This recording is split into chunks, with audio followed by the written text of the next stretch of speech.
Hi, everyone in the world.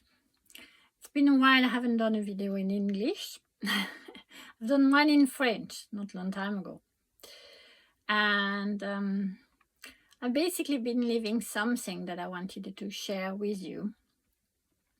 But we're going to start by a verse in the Bible, in Hebrews 12, 10, 11. But God chastises for our own good, so that we might be partakers of his holiness. Now, no chastening for the present seems to be joyful, but painful. Nevertheless, afterward it yields the peaceable fruit of righteousness to those who have been trained by it.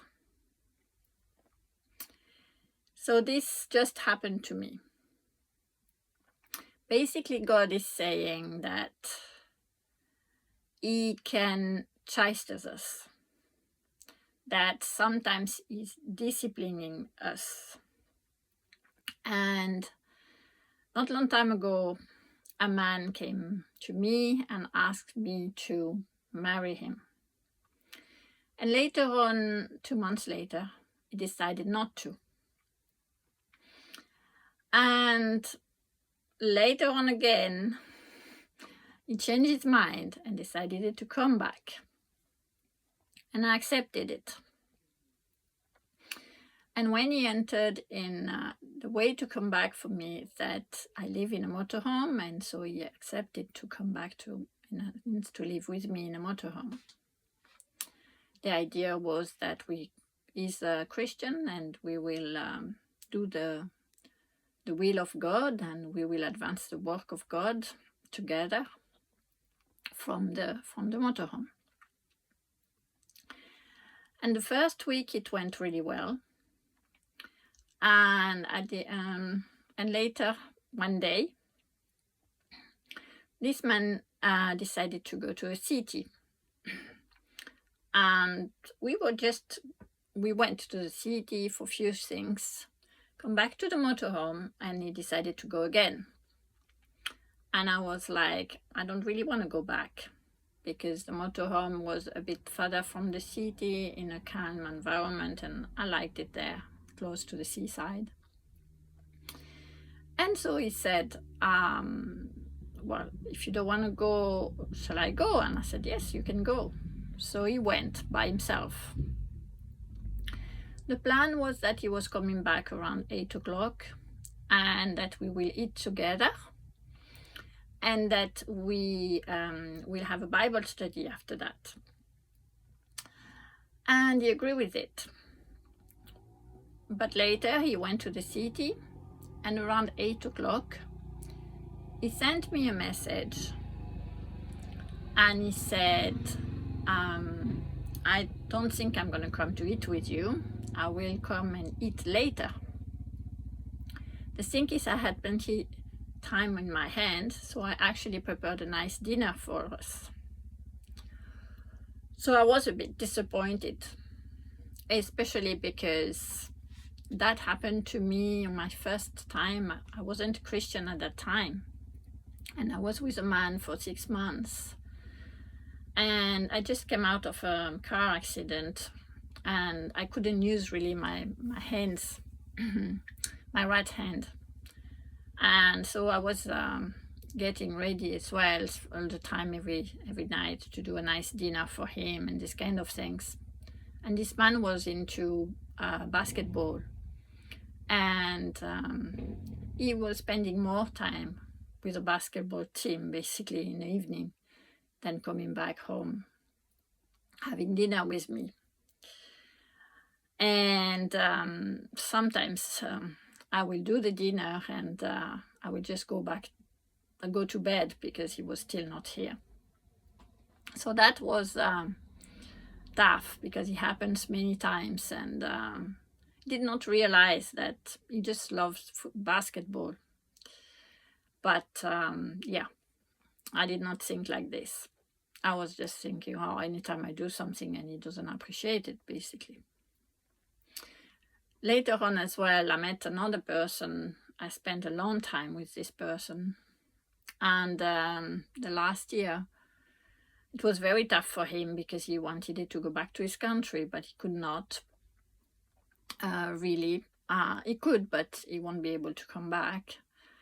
And we used to have dinner for 7 years together all the time, and it was just beautiful.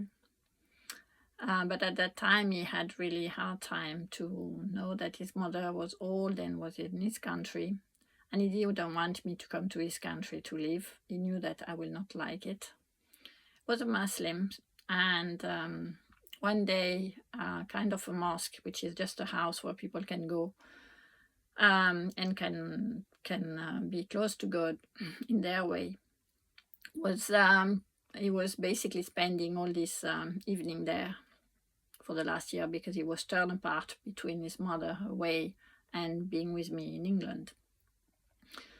And that was tough. And for me, I spent many evening suddenly alone, and suddenly I knew that in his way it was what he needed to be helped. He needed God, but I did not know God, and for me it was like, whoa, I don't understand the whole thing, but I could see that it was a good thing for him, so I let it happen.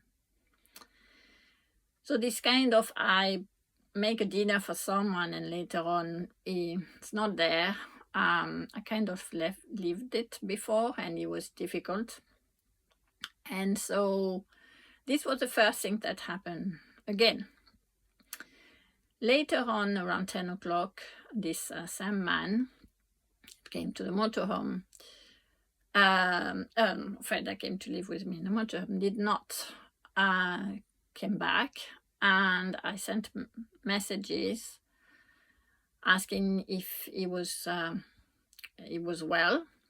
I didn't get any response, and I knew at that point that the way he goes to the city, he meets people, he goes to some cafes and sometimes meet people and start drinking, and maybe he drank too much and he's actually not able to, he has a car and he was not able to come back, and I could expect that at that time he will just stay in a car and sleep there till he comes back the day after. And I spent the whole night. He actually answered back around 3 o'clock in the morning or something, and I could hear that he was already drunk. He was drunk, and that what I expected happened. So that night was very tough for me.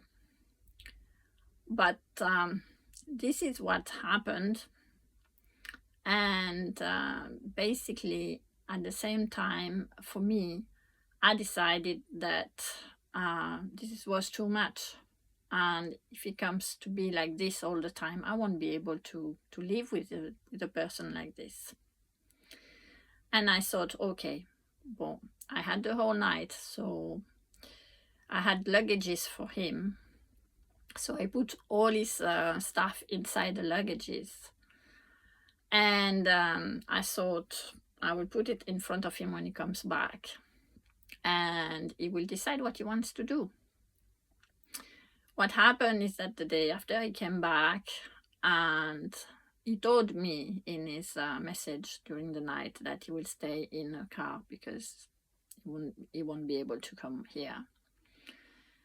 And he prefers to stay in a car. And later on, he said that he will come back. And so he came back. He saw all the luggages ready. And he said he understood that in his mind that he needed to go, that I don't want to live with him anymore. Which was the right thinking. But I expect him to maybe say something, but in the same time I didn't want to speak to him because he was still, very hangover, and I don't think it's the right moment to speak. So I just let him go, take his luggages and go. So this is what happened. And later on during the day I was fine. but I will explain it to you what happened next in my next video.